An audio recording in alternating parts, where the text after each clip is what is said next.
yang berisi perjanjian yang diambil oleh Allah dari Bani Israel.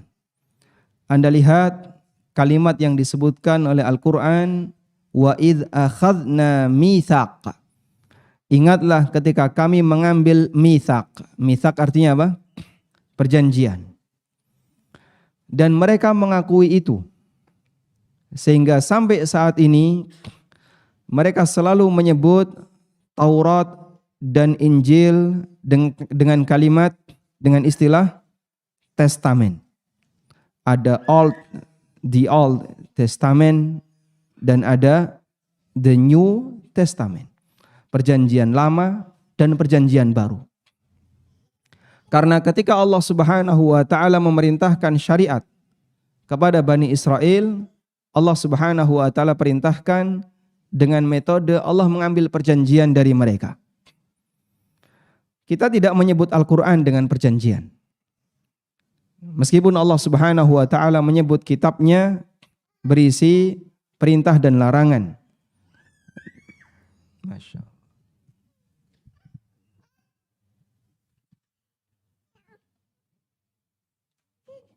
Nah.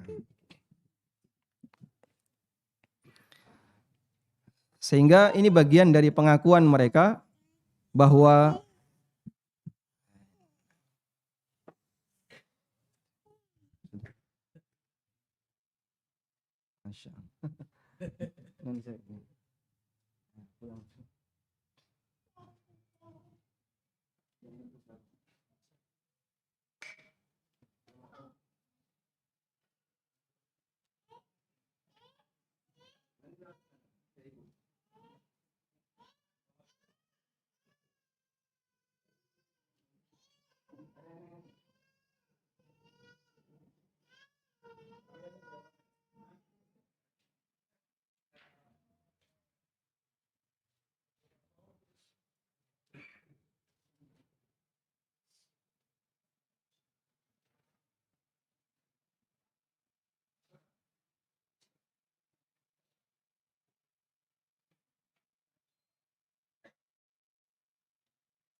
Alhamdulillah wassalatu wassalamu ala Rasulillah wa ala alihi wa sahbihi wa mawala. Kita lanjutkan.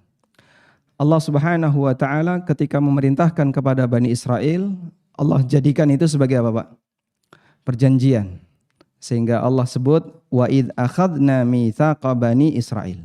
Ingatlah ketika kami mengambil perjanjian dari Bani Israel, kemudian Allah sebutkan beberapa isi dari perjanjian itu. Karena para ulama menegaskan bahwa Nabi Musa alaihissalam syariatnya itu paling kencang di kalangan yang lainnya. Sehingga Allah utus Nabi Musa alaihissalam dengan membawa perintah yang isinya lebih kuat dibandingkan nabi-nabi yang lain. Saya bacakan keterangan Syekhul Islam Ibnu Taimiyah.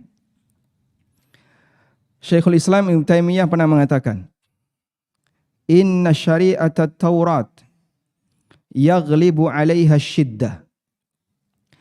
Syariat Taurat dominan isinya sesuatu yang keras. Wa syari'atal Injil yaghlibu 'alaiha al-lin. Sedangkan syariat Injil dominan isinya lunak. Syariat Taurat dominan isinya lebih keras. Syariat Injil dominan isinya lebih lunak. Wa syari'atul Qur'an mu'tadilah. Sementara syariat Al-Qur'an itu pertengahan. Jami'atun baina hadza wa hadza. Yang menggabungkan antara syariat Injil dan syariat Taurat. Jami'atun baina hadza wa hadza, menggabungkan antara syariat Injil dengan syariat Taurat. Walihadza qala ba'duhum, sehingga ada sebagian ulama yang membuat kesimpulan. Bu'itsa Musa bil jalal wa bu'itsa Isa bil jamal wa bu'itsa Muhammadun sallallahu alaihi wasallam bil kamal. Kalimat yang sangat indah. Qala ba'duhum, sebagian ulama mengatakan bu'itsa Musa bil jalal. Musa diutus dengan membawa al-jalal. Apa yang dimaksud dengan al-jalal? Ketegasan. Sehingga ketika itu diamalkan, maka akan menyebabkan orang menjadi jalil, menjadi orang yang tegas, berwibawa, karena isinya keras. Wa bu'itsa Isa bil jamal. Dan Isa diutus dengan al-jamal. Al-jamal artinya apa?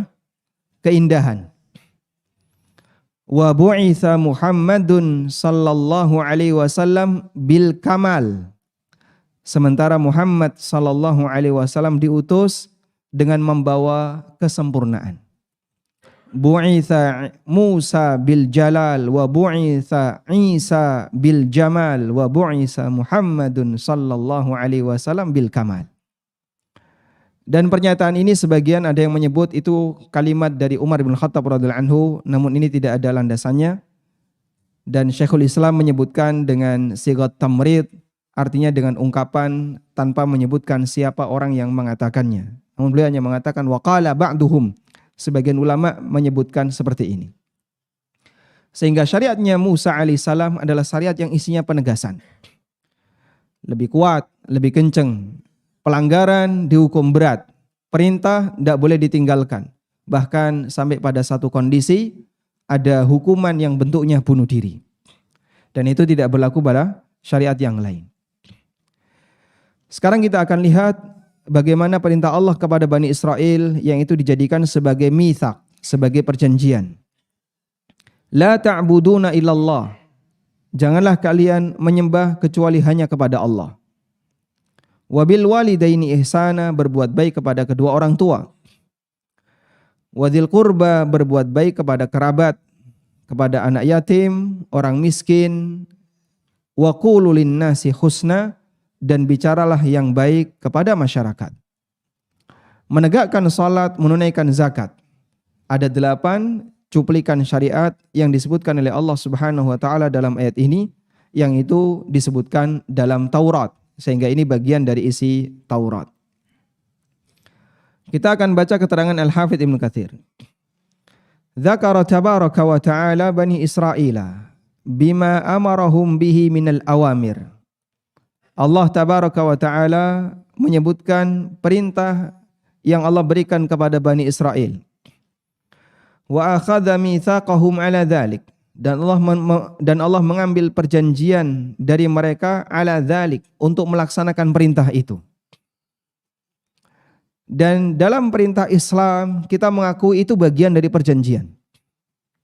Meskipun kita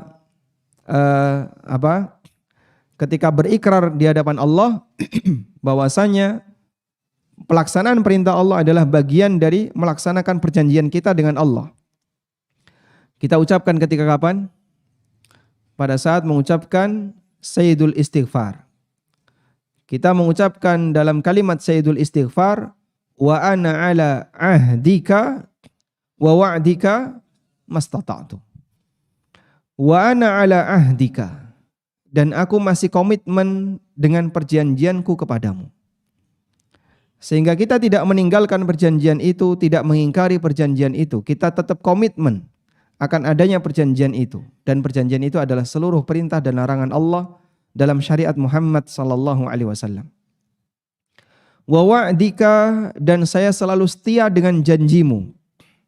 Setia dengan janji Allah adalah yakin akan kebenaran janji Allah. Bagi siapa yang melaksanakan perintah dan menjauhi larangannya, maka Allah akan berikan janji surga. Dan sebaliknya siapa yang tidak melaksanakan perintah dan tidak menjauhi larangannya akan diancam dengan neraka. Kita nyatakan komitmen itu dalam Sayyidul Istighfar yang kita baca setiap pagi dan sore. Tayyib. Wa annahum tawallaw an dzalika kullih, dan mereka berpaling dari semua itu. Wa a'radu qasdan wa amdan, dan mereka berpaling dengan sengaja. Wa hum ya'rifuna, padahal mereka mengakui itu.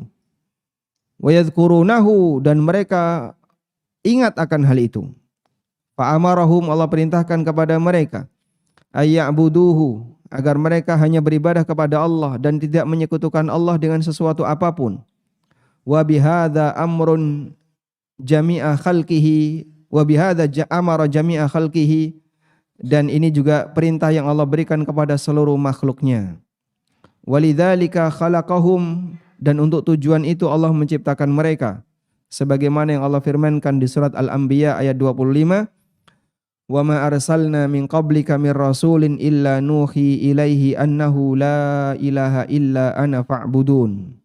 Dan tidaklah aku mengutus para rasul sebelummu wahai Muhammad kecuali aku wahyukan kepadanya annahu la ilaha illa ana fa'budun, bahwa tidak ada Tuhan yang berhak disembah kecuali aku, fa'budun, maka sembahlah aku. Wa qala ta'ala, dan Allah juga berfirman, wa laqad ba'atsna fi kulli ummatin rasulan an i'budullaha wajtanibut taghut. Sungguh kami telah mengutus seorang rasul dari tiap-tiap umat yang isinya adalah memerintahkan untuk beribadah kepada Allah dan menjauhi taghut.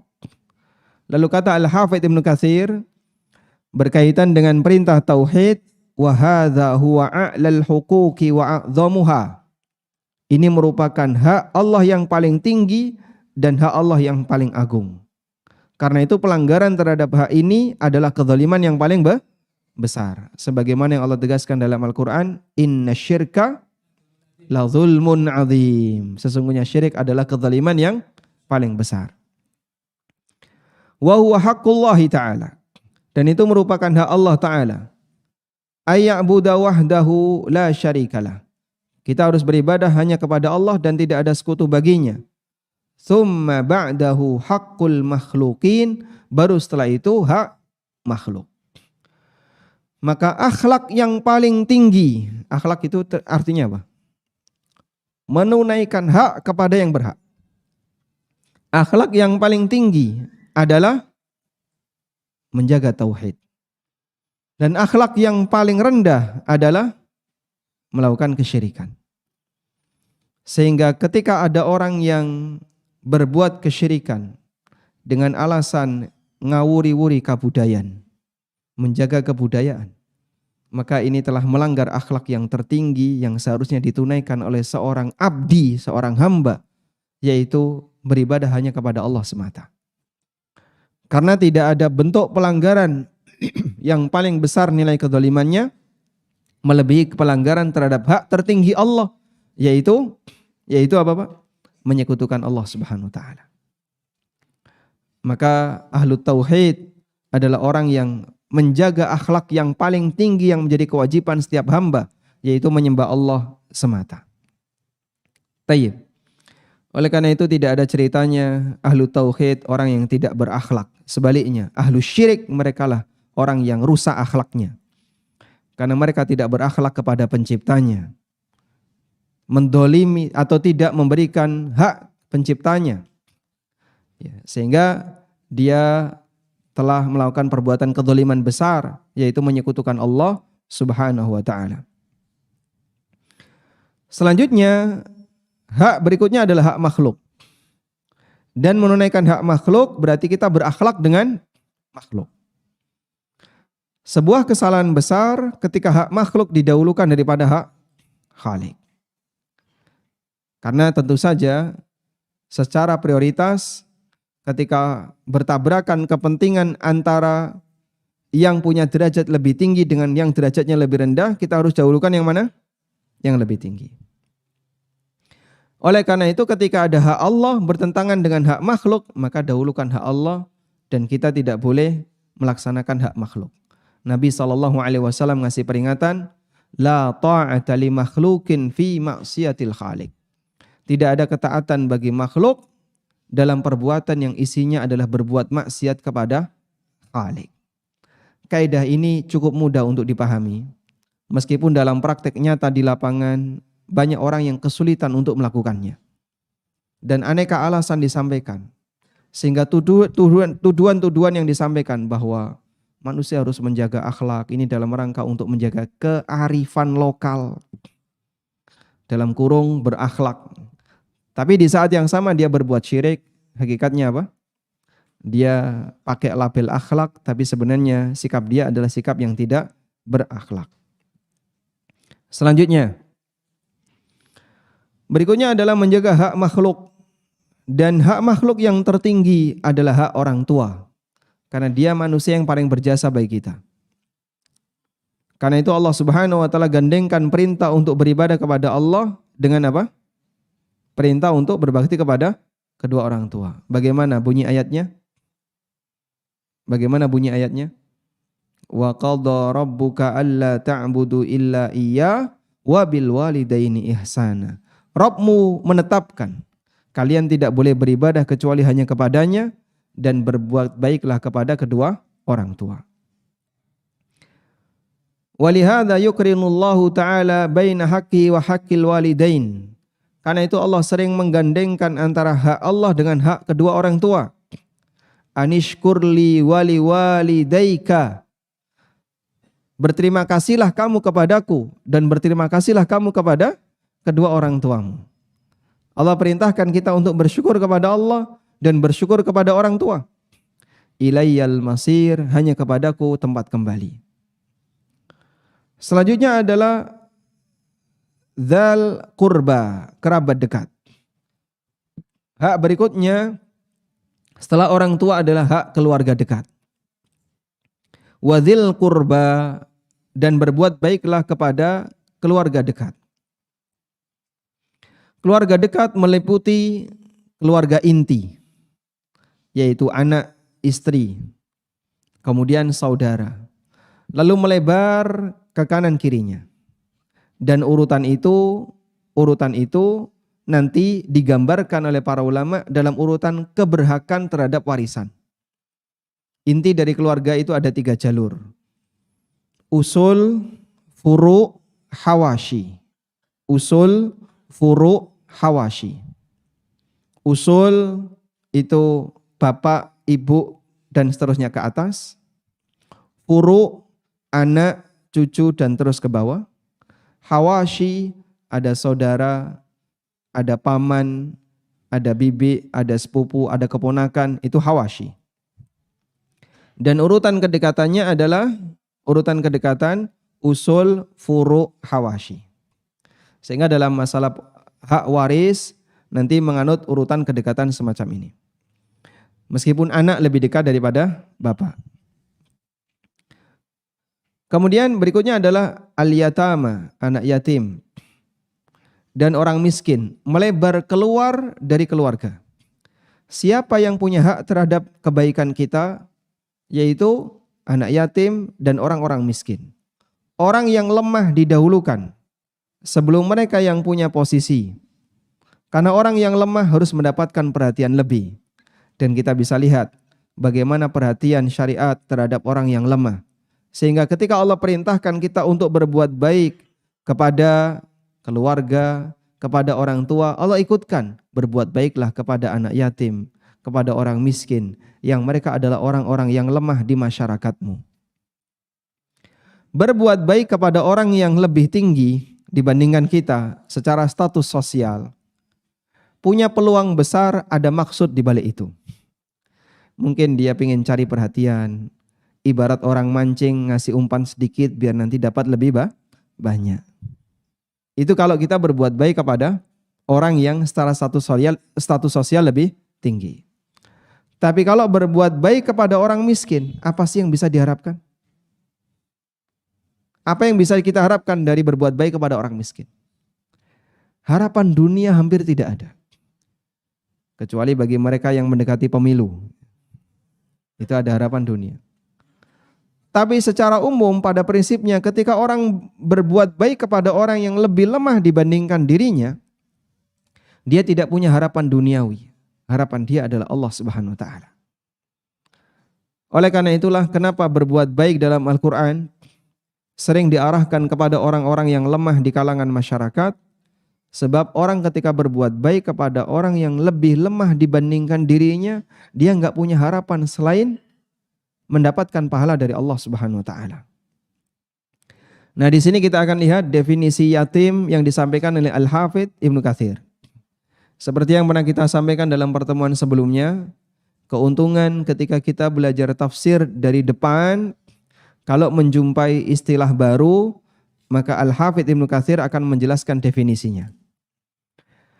Apa yang dimaksud dengan al-yatama? Apa yang dimaksud dengan yatim? Al-yatama bentuk jamak dari yatim. Wa humus sighar alladzina la kasiba lahum minal aba. Mereka adalah anak kecil yang tidak memiliki bapak yang menjadi sumber pendapatannya. Tidak memiliki bapak alladzi kasiba lahum yang menjadi sumber pendapatan bagi mereka. Dan istilah yang lebih tepat, yatim adalah man mata abuhu qabla bulughihi. Orang yang ditinggal mati ayahnya sebelum baligh. Kalau sudah baligh tidak lagi disebut yatim. Bapak anak yatim enggak? Usia berapa, Pak? 55. Yatim ya. Bahkan yatim piatu, Masya Allah. Ayah dan ibunya sudah meninggal. Kalau kemudian yatim itu tanpa batas, nanti yang usia 70 tahun, 80 tahun yatim semua itu. Di belakang itu banyak anak yatim ya. Yang nyender-nyender itu. Maka yatim ada batasnya. Batasnya apa? Sampai baligh. Tayyib. Wa qala ahlul lughah, kata Al-Hafidz Ibnu Katsir. Para ahli bahasa mengatakan, al-yatimu fi bani Adam minal aba. Istilah yatim untuk manusia itu jika yang mati bapaknya. Wa fil bahaim minal Ada juga istilah yatim untuk binatang. Jika yang mati ibunya, induknya. Sehingga kalau ayam ditinggal mati bapaknya, itu tidak disebut yatim. Tapi kalau ditinggal mati ibunya, disebut anak ayam yatim. Ada ayamnya ya. Pedet yatim itu kalau ditinggal mati ibunya. Tapi kalau yang mati bapaknya tidak disebut yatim. Karena binatang tidak punya nasab. Sedangkan manusia punya nasab. Tayyib, ini definisi yatim dalam keterangan Al-Hafidz Ibnu Katsir. Yatim itu dapat zakat atau tidak? Anak yatim itu dapat zakat atau tidak? Tidak. 8 asnaf yang disebutkan oleh Allah terkait penerima zakat itu tidak ada anak yatim. Dan termasuk di antara kesalahan yang banyak dilakukan oleh sebagian muzaki, mereka menyalurkan zakat ke panti asuhan anak yatim. Kecuali kalau anak yatimnya miskin. Kalau dia miskin dapat zakat. Sebagai miskin bukan sebagai yatim. Karena anak yatim yang kaya banyak. Anak yatim dapat warisan dari bapaknya berhektar-hektar sawah, sekian juta uang dan seterusnya. Dia tidak berhak dapat zakat karena dia berkemampuan. Bahkan sebaliknya, harta anak yatim dikeluarkan zakatnya. Sehingga anak yatim yang kaya dan dia punya banyak tabungan, meskipun belum baligh, jika tabungannya melebihi nisab, maka wajib dikeluarkan zakat. Itulah bedanya antara yatim dengan miskin. Tayyib. Tapi mereka mendapatkan perhatian khusus dalam syariat karena mereka orang yang lemah. Tidak punya bapak yang bisa menjaga dia. Sehingga salah satu di antara ancaman Allah Ta'ala adalah barang siapa yang yadu'ul yatim, dia termasuk orang yang dilaknat oleh Allah.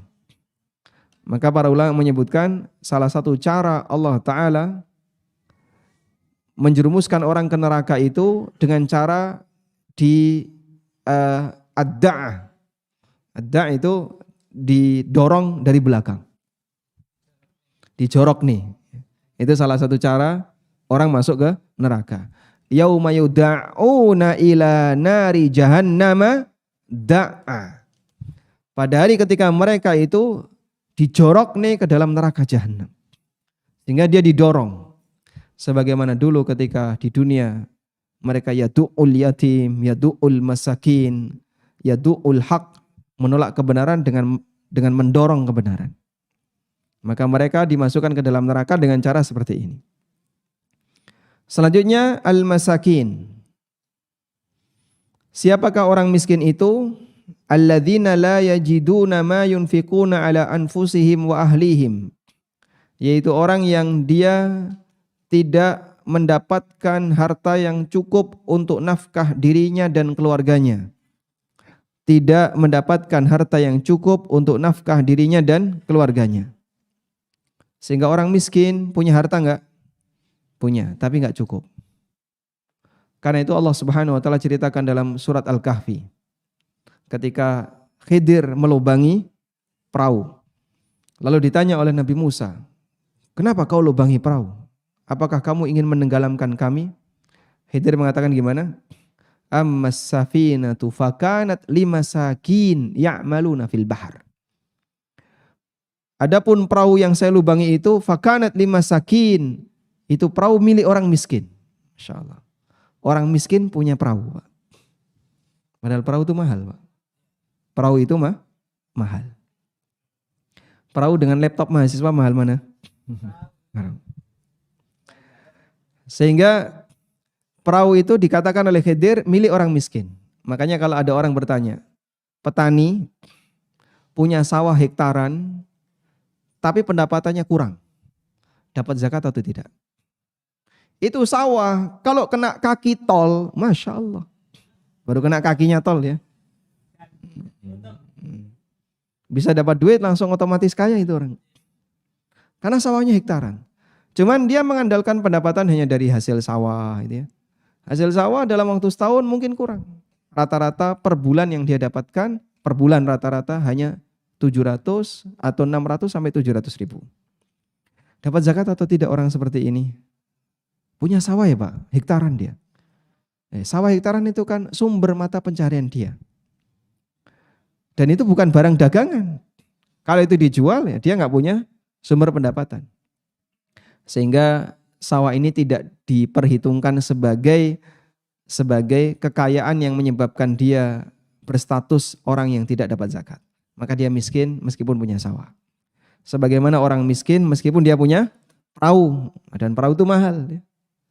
Bisa lebih mahal daripada fasilitas yang dimiliki oleh mahasiswa. Ada laptop, ada motor.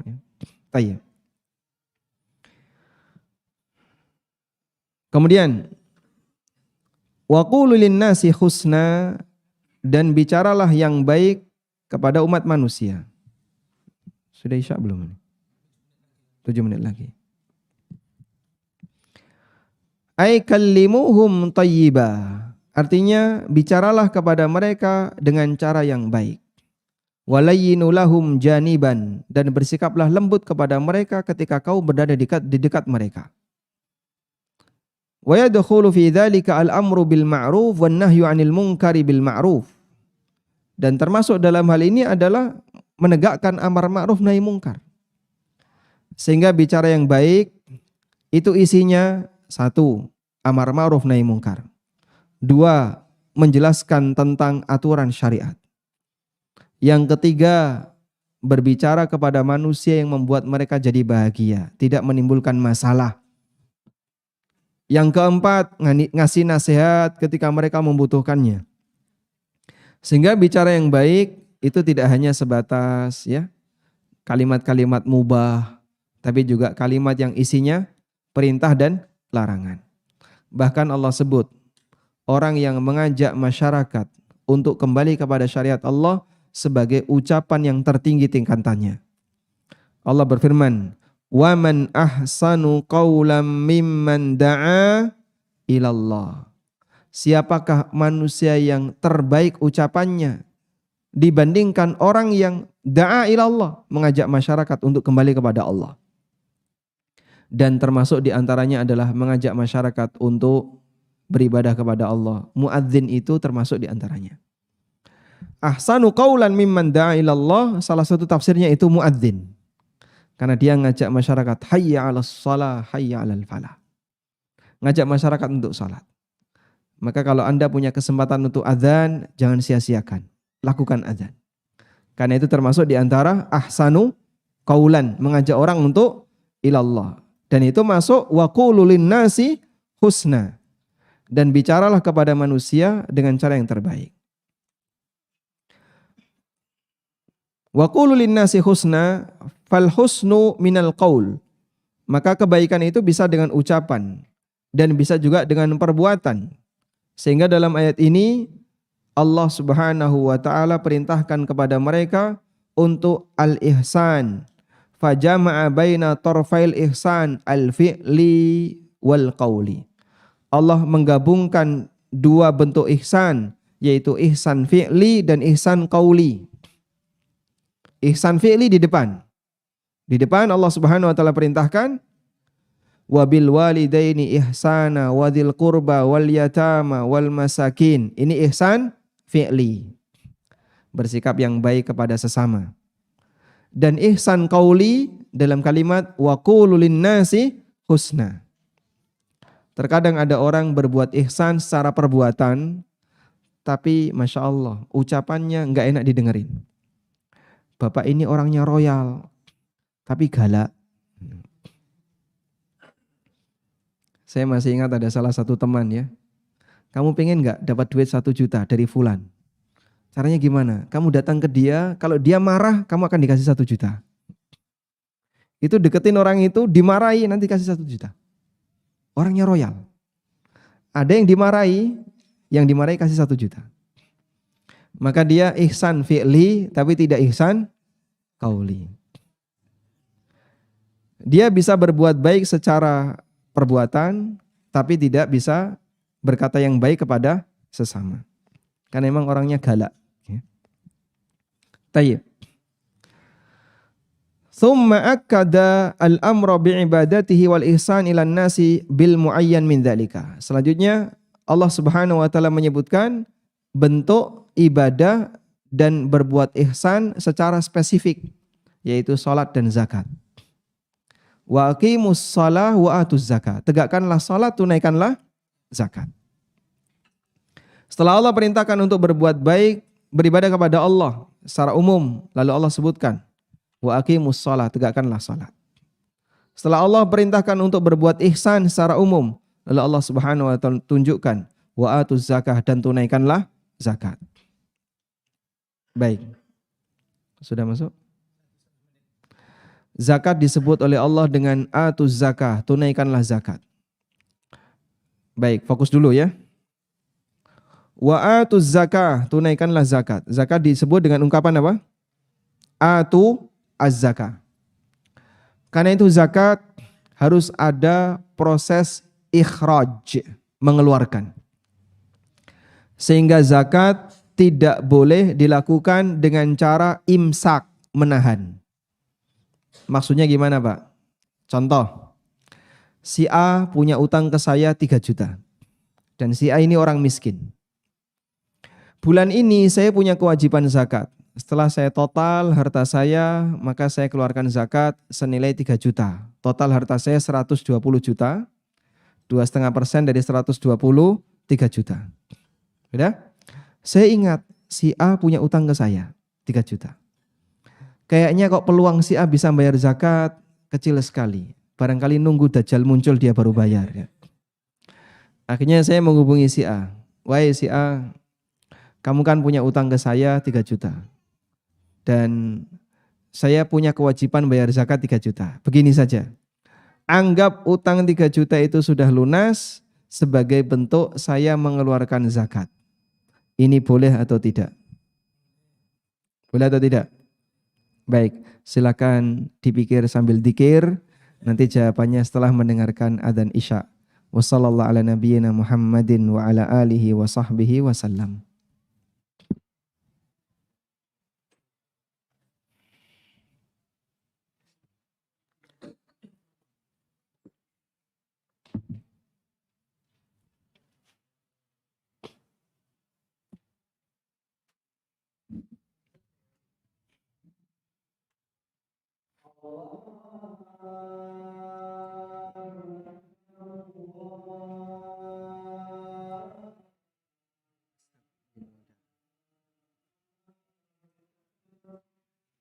Allahu Akbar.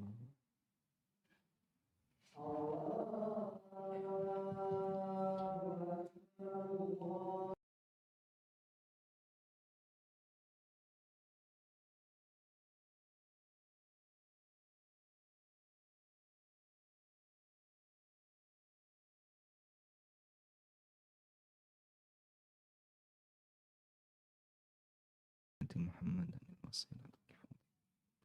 وبعث مقاما محمودا Alhamdulillah wassalatu wassalamu ala Rasulillah wa ala alihi wa sahbihi wa mawalah wa asyhadu an la ilaha illallah wahdahu la syarikalah wa asyhadu anna Muhammadan abduhu wa rasuluh. Apakah diperbolehkan membayar zakat dengan cara menggugurkan utang yang ada di tangan orang yang tidak mampu? Para ulama dari 4 madhab sepakat seperti ini tidak sah. Sebab zakat itu harus ada upaya ikhraj, mengeluarkan sesuatu. Sehingga Allah nyatakan zakat itu wa'atuz zakah, bayarkan zakat, tunaikan zakat. Maka zakat tidak boleh bentuknya imsak, menahan.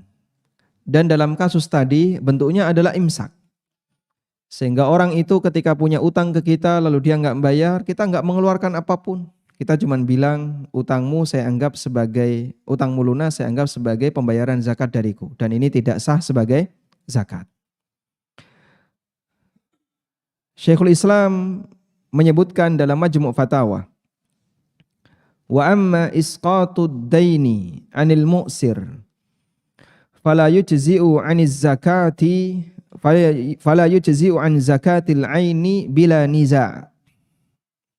Menggugurkan utang dari orang yang kesulitan untuk bayar, maka tidak sah sebagai zakat bila niza'in, tanpa ada perbedaan pendapat. Ini disebutkan dalam Majmu' Al-Fatawa. Baik. Selanjutnya, bagaimana kalau misalnya disyaratkan? Saya mau kasih zakat ke kamu, tapi dengan syarat nanti kamu harus bayar utang ke saya. Ini podo wae ya, enggak boleh.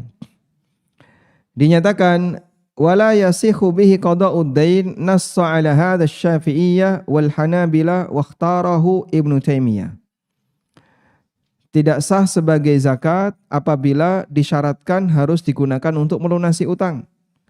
Demikian yang ditegaskan oleh Syafi'iyah, ditegaskan oleh Hambali. Di sini ada keterangan yang dikutip oleh Ibnu Qudamah. Qala Muhanna. Muhanna pernah bertanya. Muhanna ini salah satu muridnya Imam Ahmad. Sa'altu Aba Abdillah an rajulin lahu ala rajulin dainun birahnin wa laysa indahu qada. Wa lihadza ar-rajul zakatu malin yuridu ay yufarriqaha 'alal masakin. Ada kasus si A punya utang si B pakai gadai. Dan si A tidak punya harta untuk melunasinya. Sementara si B punya harta zakat yang ingin dia bagikan kepada orang miskin. Fayadfa'u ilaihi rahnahu wa yaqulu lahu ad-dainul ladzi li 'alaika huwa laka wa yahsibuhu min zakati malihi qala la yujzi'uhu dzalik. Lalu si B mengatakan kepada si A, ini barang gadai tak kembalikan. Sudah? tapi saya anggap bahwa utangmu lunas dengan zakat ini. Zakat yang akan saya keluarkan. Tapi dia nggak mengeluarkan sesuatu. Lalu Muhanna tanya, apakah itu bisa jadi zakat? Qala jawab Imam Ahmad, la yujzi'uhu dzalik. Tidak sah sebagai zakat. Faqultu lahu lahum, lalu Muhanna bertanya lagi kepada Imam Ahmad. Fa yadfa'u ilaihi min zakatihi, fa in raddahu ilaihi qada'an mimma lahu akhadahu. Lalu si B ngasih zakat kepada si A, tapi dengan syarat tolong nanti bayar utangmu. Faqala, kemudian Imam Ahmad mengatakan, na'am, kalau itu boleh. Wa qala fi mawdi'in akhar, wa qila lahu fa in a'tahu thumma raddahu ilaihi. Kemudian di kesempatan yang lain, Muhanna bertanya, ini disyaratkan, dia harus mengembalikan utangnya. Kemudian kata Imam Ahmad, idza kana bihilatin fala yu'jibuni. Kalau itu hanya kamuflase biar nanti utangnya lunas, fala yu'jibuni. Saya enggak suka yang kayak gitu. Artinya beliau menilai tidak seharusnya dilakukan. Wallahu a'lam. Sehingga dari sini kita bisa mendapatkan pelajaran bahwa zakat itu tidak bisa dalam bentuk apa, Pak? Pembebasan utang. Yang boleh adalah dikasihkan kepada orang yang berutang. Nah, selanjutnya terserah dia apakah dia nanti mau membayar utangnya atau tidak, terserah orang itu. Baik, satu kasus lagi. Bolehkah zakat itu digunakan untuk nutupi utang mayit? Orang mati punya utang. Terus kita punya harta zakat. Bolehkah zakat ini kita bayarkan untuk nutupi utang mayit tadi? Fihi qaulan masyhuran. Ada dua pendapat yang ma'ruf dalam masalah ini. Dan itu sebenarnya kasusnya sama seperti kejadian kayak gini. Si A punya utang si B senilai 3 juta.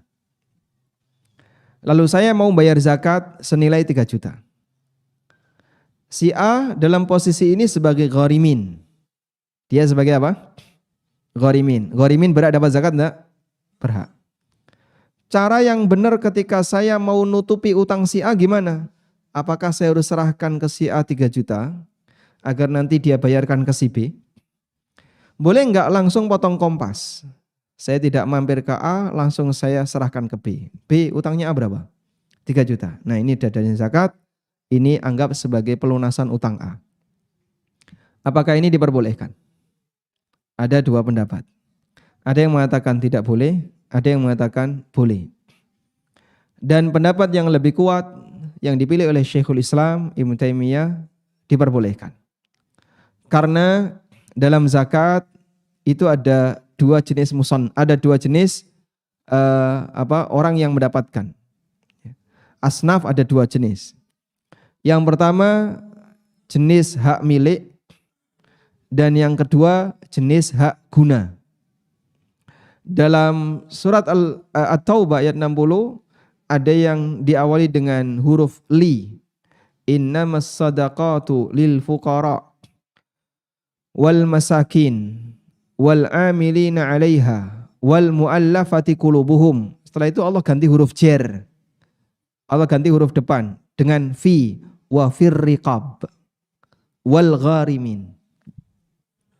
Sehingga ada asnaf yang didahului dengan li, itu menunjukkan kepemilikan. Dan ada asnaf yang didahului dengan fi, itu menunjukkan hak guna. Oleh karena itu yang fi apabila sisa, maka sisanya wajib dikembalikan. Misal, Ibnu Sabil itu masuk fi. Kamu dari Jogja mau pulang ke mana? Makassar. Masya Allah. Dia Ibnu Sabil, tidak punya uang untuk pulang. Berapa biaya pulang? Kalau Garuda ya sekian. Ya jangan Garuda lah. Joko Tingkir gitu loh. Kapal maksudnya ya. Baik, kita kasih biaya untuk minimalis. Kamu Jogja, Surabaya, naik Sumber Kencono. Kemudian nanti dari Surabaya naik kapal Joko Tingkir sampai Makassar. Habis berapa? Total sekian ratus ribu. Udah, dikasihlah dia misalnya 800.000. Sampai rumahnya sisa 200. Maka 200 ini harus dikasihkan ke fakir miskin. Tidak boleh untuk pribadi. Karena dia bukan termasuk orang miskin. Ibnu Sabil adalah orang yang tidak punya bekal untuk pulang. Meskipun belum tentu dia orang miskin. Bisa jadi dia orang kaya. Wallahu a'lam. Walhamdulillahirabbil alamin. Demikian yang bisa kita sampaikan, semoga bermanfaat. Sallallahu ala nabiyyina Muhammadin wa ala alihi wa sahbihi wasallam. Wa akhiru da'wana anil hamdulillahirabbil alamin. Wassalamualaikum warahmatullahi wabarakatuh.